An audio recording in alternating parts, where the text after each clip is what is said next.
Hi friends, welcome to Sriyarsha cooking channel. నేను మీ సరిత.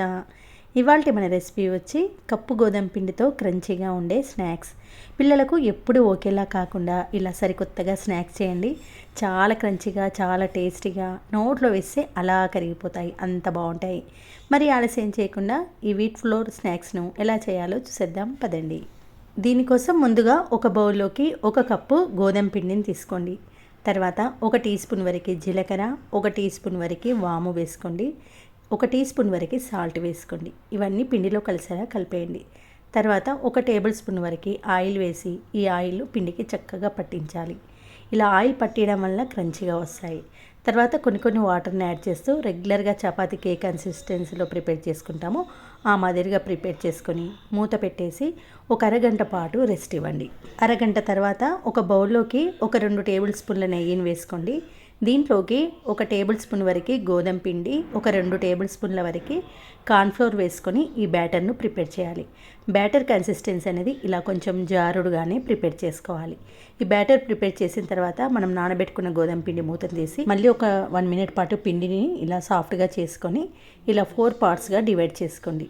తర్వాత floor పైన కానీ చపాతీ పీట పైన కానీ గోధుమ పిండిని చల్లుకుంటూ రెగ్యులర్గా చపాతీని ఎంత మందంగా ప్రిపేర్ చేసుకుంటామో ఆ మాదిరిగా 4 ప్రిపేర్ చేసి రెడీగా పెట్టుకోండి.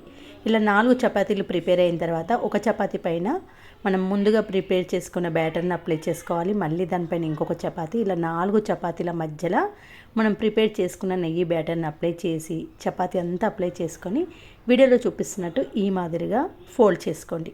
ఫోల్డ్ చేసిన తర్వాత చపాతీ పీట పైన ఫ్లోర్ పైన గోధుమ పిండిని చల్లుకుంటూ స్క్వేర్ షేప్ వచ్చేలా చపాతీని రోల్ చేయండి. అది కూడా కొంచెం మందంగానే రోల్ చేయాలి.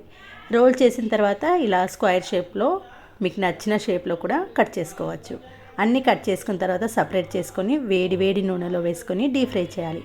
నూనె మాత్రం స్టార్టింగ్లో హై ఫ్లేమ్లో పెట్టుకోండి. ఇవన్నీ వేసిన తర్వాత మంటను టోటల్గా సిమ్లో పెట్టుకొని అటు ఇటు టర్న్ చేస్తూ నిదానంగా సిమ్లోనే డీప్ ఫ్రై చేయాలి.